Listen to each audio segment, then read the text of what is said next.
So when you got this place, were you thinking about, no man is an island, but I can give it a shot? No, I wasn't. No, I mean, were you thinking about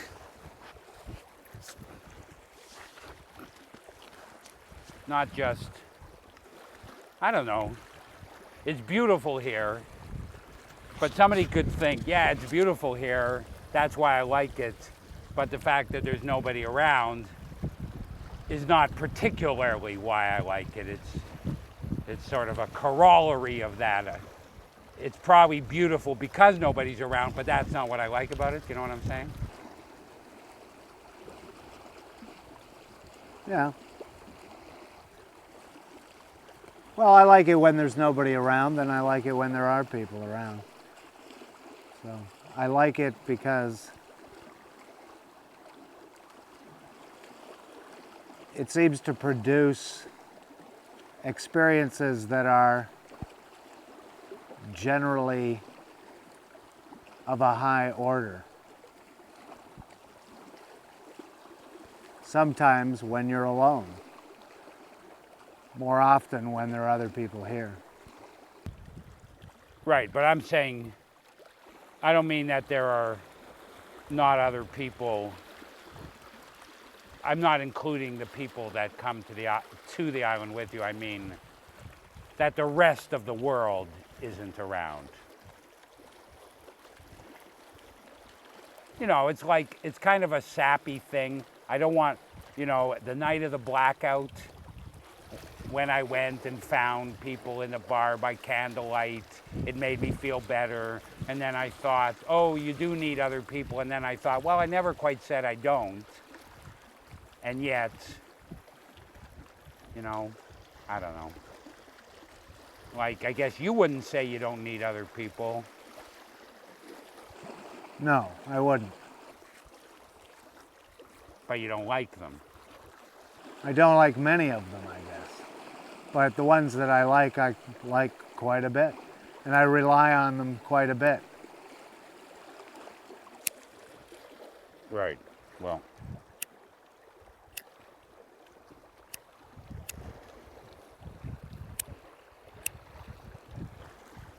I don't know, maybe this is a good place for us to talk about women.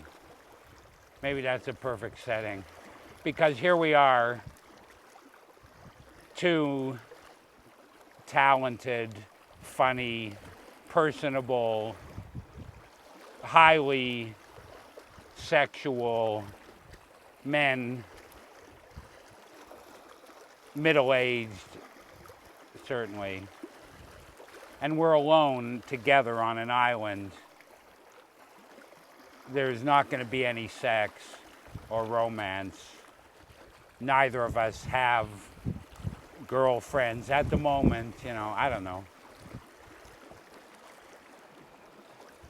Like one thing I can't help but think about is,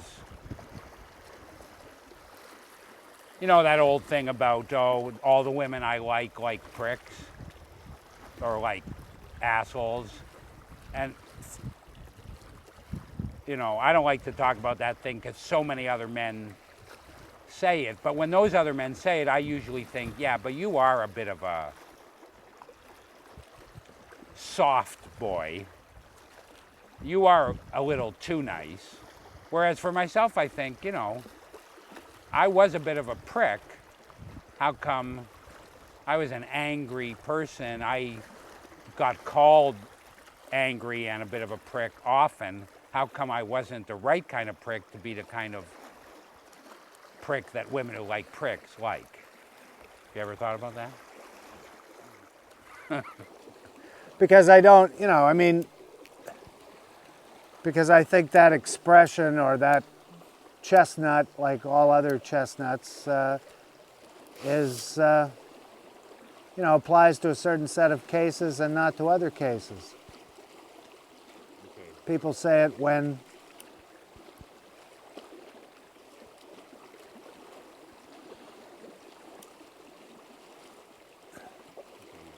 People say it when a woman they like likes a prick and not them. And then they make the universal statement, all women I like pricks, which is never true. So, yeah, and anyway, no, I haven't thought, I'm such a prick, why don't more women like me? No. My self-image is not that I'm a prick, which may be incorrect. Maybe I am, or maybe there are women who think I can think of at least one woman who thinks I am. But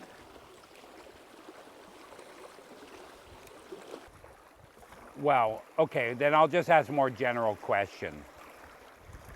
Number one, do you think you're unlucky with women? no, I think I've been extremely lucky. Wow. I mean, I think that I have had good fortune with women in that I've, known a lot of them. I've had a lot of lovers, I guess. Well, by no means any kind of a record, but it hasn't been a paucity either. It's just the current scarcity is. I think I've had. Sometimes I think I've had all I'm going to get. That's basically it. But I guess everybody thinks that. So, I mean, I sort of think that my requirements are so stringent that, I've kind of priced myself right out of the market. But then I think, no, they're not. But yes, they are. And I think it's an effect of having been lucky. I have been lucky in that, at least from a sexual point of view, I've had at least one utterly compatible woman sexually. And you could make the argument for a couple more.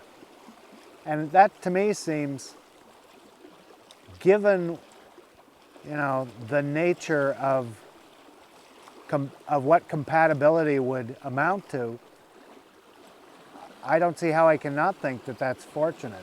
On the other hand, part of this is an effect of my sort of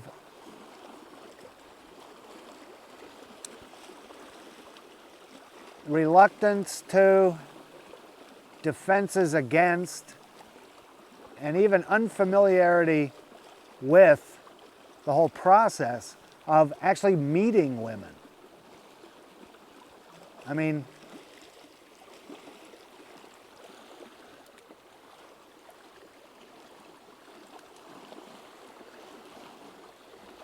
people talk about dating, and I have no idea what they're talking about. I don't think I've ever done it. You haven't missed anything. Well, I've done it. My dream is that I could give up enough of my stringent requirements to allow it to happen through dating. Because once upon a time, I dated this woman twice, and when I kissed her on the second date, it was a lot nicer than I thought it would be, given that I was pretty sure I didn't like her and wasn't attracted to her. And on that very slim reed, I hang the possibility that I could grow to want a woman through dating.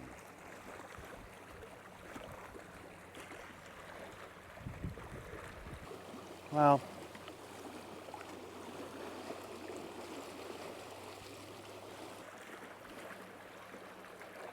But I don't blame you.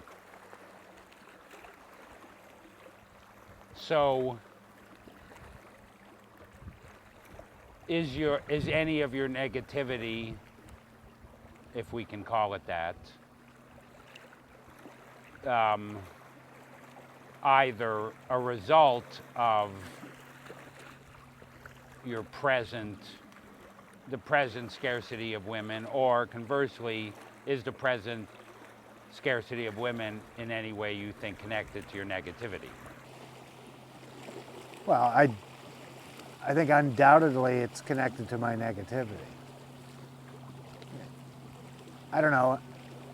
Do I seem more negative now than I did when I was married to Becky?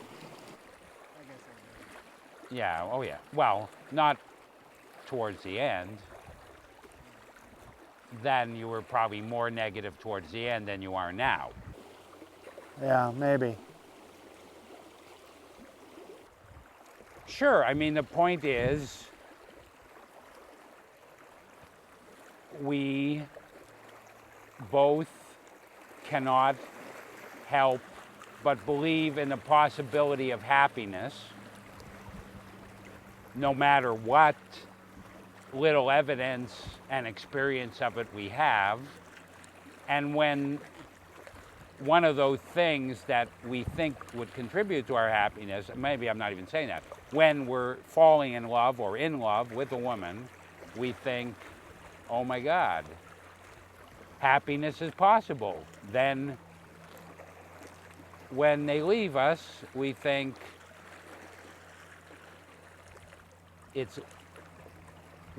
that it's less possible than we thought before we met them, even though we continue to think it's possible. I don't think happiness is possible. And I'm not interested in it anyway. I'm interested in enjoyment. And that's what I'm afraid is gone.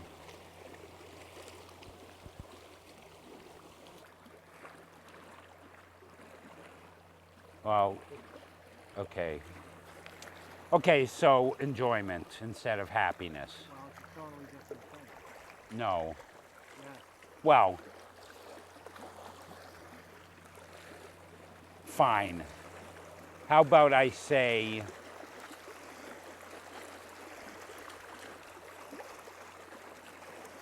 there's a thing you get from having a companion and having sex and having love and having a place to put your love beside yourself, and we'll just call that X. When you have X, you have more fun. And we believe it's possible for us to have more X and more fun. I don't know. I mean,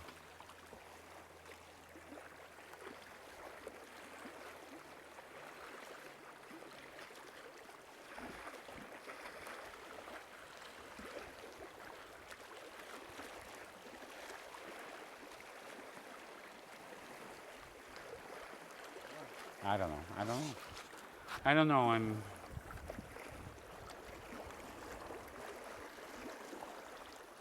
Okay, well, let me just take it a question at a time. Do you think your negativity is one of the factors that makes you less attractive? It may be.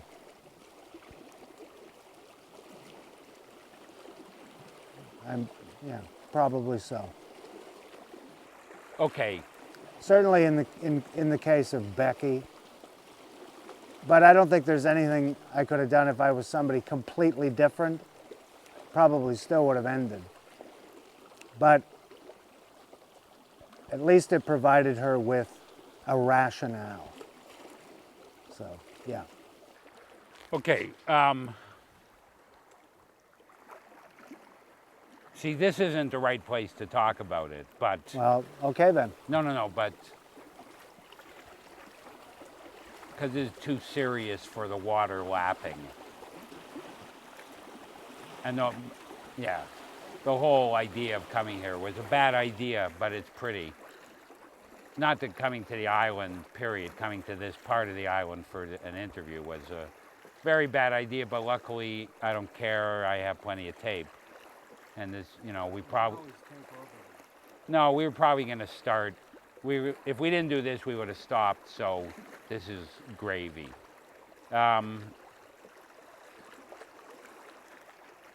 Okay, let me ask you this. What's your response to my feeling that you're too negative and I wish you would be less negative, even though obviously there's a number of aspects of your negativity that I cherish and that contribute to our friendship, but then there's an aspect of your negativity that causes me despair. Well, give me an example of that.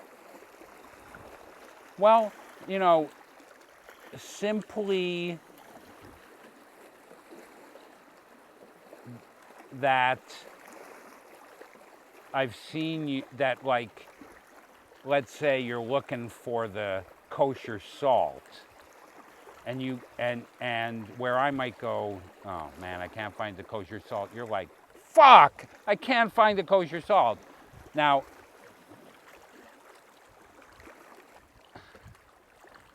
like, that didn't warrant that much anger or negativity. And you say, fuck, a lot. Yeah, I know. No.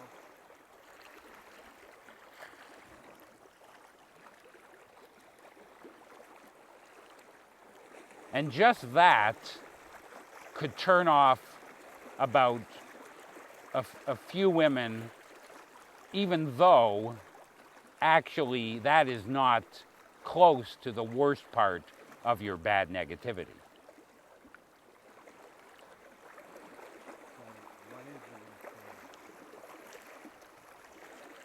The way you exaggerate how bad things are for you or how bad you are to the point of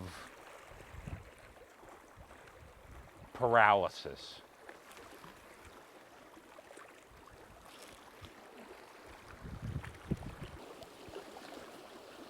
Well,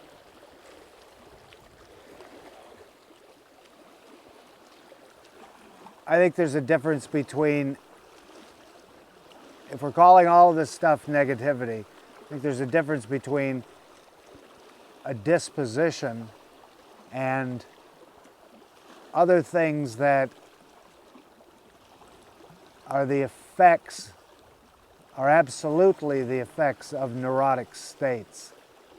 And a lot of that has to do with, it has to do with depression.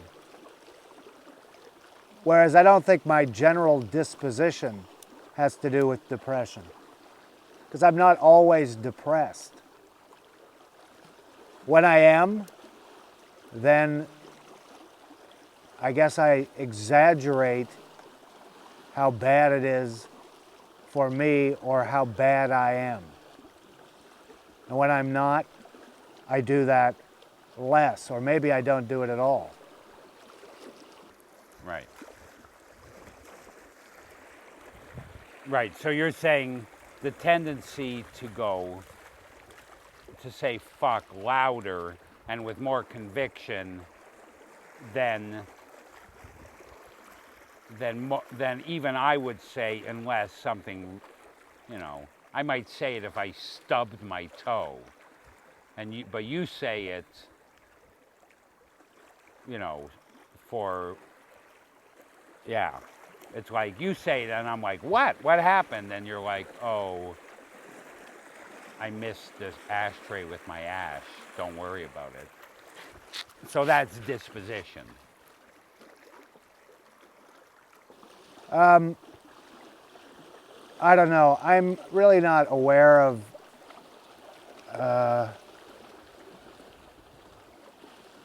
I'm not aware of it being as much. I'm not aware of it being as remarkable as you seem to think it is. However, well, it's possible. I think my patience is taxed by a number of things. The thing that bugs me the most in that regard is I forget what I've done with things. You know, my memory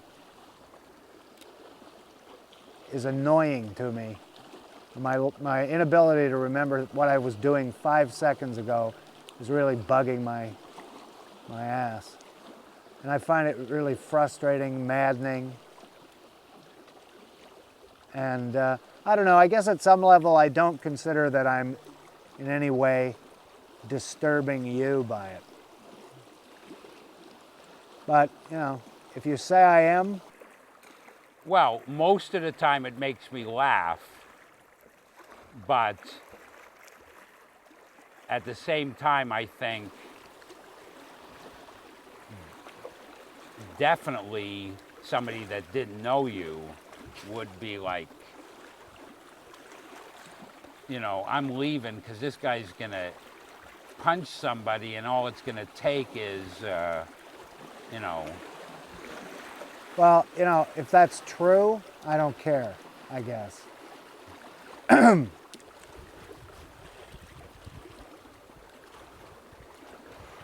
Well, yeah, but it's more than that. I think it has to do with mood and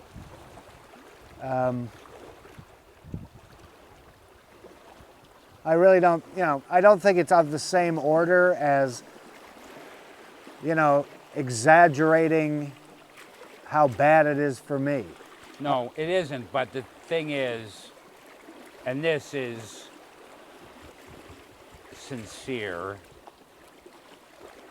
it's going to sound silly, but it's basically like, it's not so bad that you yell fuck like you stubbed your toe when you didn't do anything like stub your toe. But it is bad because when you do something that is as bad as stub your toe, you say it like 10 times louder, which is louder than anybody else I've ever heard say it. I've seen you in a bad mood. Okay, and Over so like what's, cooking, and you'll like, the first bad thing is like fuck, and then like the second bad thing is like fuck, and then by the end it's still cooking, but now you are frustrated, and if at that point you just said fuck like the first time, it would be fine. But now it's beyond comical. It's scary that you just yelled fuck like somebody put a knife in you. And really, it was still, it's just that 5 things in a row made you feel like you stubbed your toe. yeah, okay, so, and why is this so bad if, you know, presumably if you know me, you know what it is. Because I think honestly think it has a kind of like almost physical effect on the receiver that at a certain level it's frightening, even if you can remind yourself, oh, that's just him.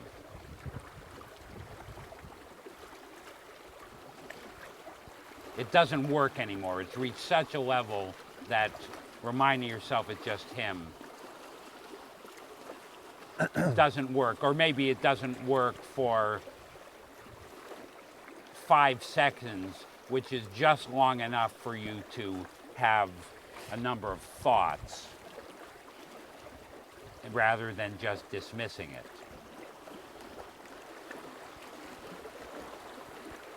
And how often do you think this happens? You know, the cooking type of thing that you just mentioned that you have witnessed. When was that? Like some time ago, I guess? Yeah, well, I remember this weekend that you, me, Blaze, and Jill were up at Jill's cottage, and when there was her father was there, which was annoying but that ramped your fuck level up to, Yeah, okay, so, and how many years ago was that? 10 years ago? at least, Yeah. But more. that's still a characteristic 12 of years mine. ago, 13 years ago. But that's still a characteristic of mine. Yeah, it is, actually. Well, I can't think of a time that I've done it in the last. Well, you said fuck 3 times this morning in the cabin. The low, loud fuck. The louder than most, the stubbing toe fuck. But you were scared. No, but when I Well, hear I'm talking about the at the degree to which you would be scared. No, I can't remember the last time I heard that, but having witnessed the low level one, I have to believe the high level one is still lurking. Maybe.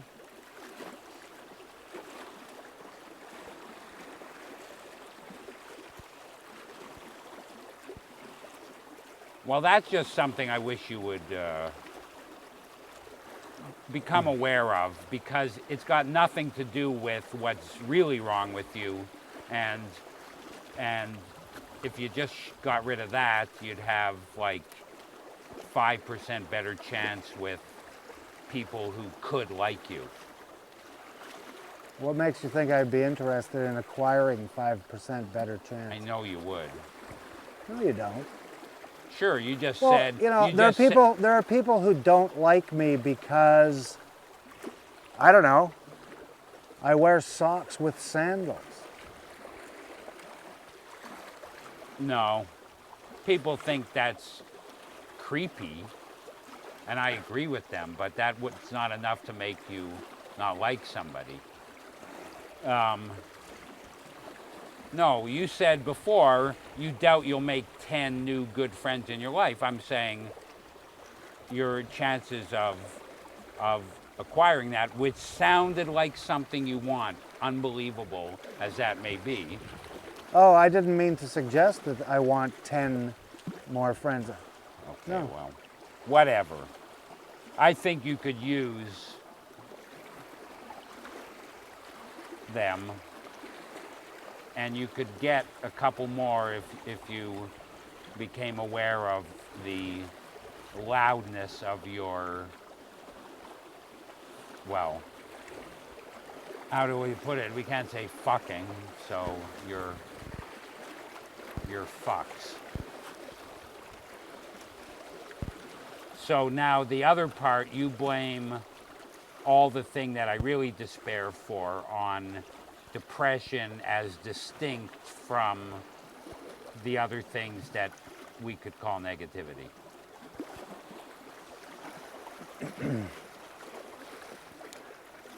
Well, I don't think it's always the case that I do that. No, you don't always do that. I despair when you do that. Yeah, well, I think I'm often depressed. I don't think that's going to change. You don't really. So you I don't think it's going to change that I will cycle into states of depression from time to time. That's typical of depressives. Okay, fine. But That's what can they do. anything contribute to the frequency of the cycles that isn't inherently chemical? Yeah, I think that, I think it's possible that you can, well, it's obvious that certain situations precipitate depressive plunges. Yeah. So you could be less often depressed. It's not purely, I would despair less if you were only cycled into depression when, your body just couldn't stand not cycling into it again, but not when you didn't have to. And how frequently would that be? Or how infrequent would that be? Well, how frequently does it happen now?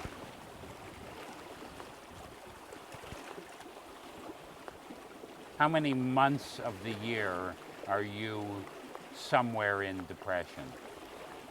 I don't know how many months of the year, but it usually happens 3 or 4 times a year. Sometimes it, lasts for a few days, and sometimes it lasts for a few weeks. Okay, so... And I think the length of it, the amount of time it takes me to work out of it depends on how it was precipitated or whether it was just inevitable. Right. And I think... Okay, well, I guess I believe that you could, whether you could do this or not, changes could happen in your life, whether absolutely created by you or not, as in the case with me, where I feel, sure, I did something, but it was the result of what I did that helped me out, and that easily could not have happened. So I feel like it's basically forces totally external to me made me less bitter and depressed and negative. And I'm saying, so on one hand, I just wish that forces outside of you would do the same thing. But then another part of me goes, yes, but now that I've learned how powerful those forces are, now I'm going to try and get my friends to do little things to help those forces, to help them out of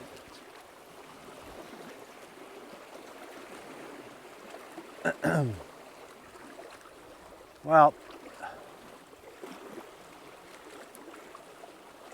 all I could say is I think I do quite a bit to diminish the extent and the depth of my depression. I'm not taking any drugs.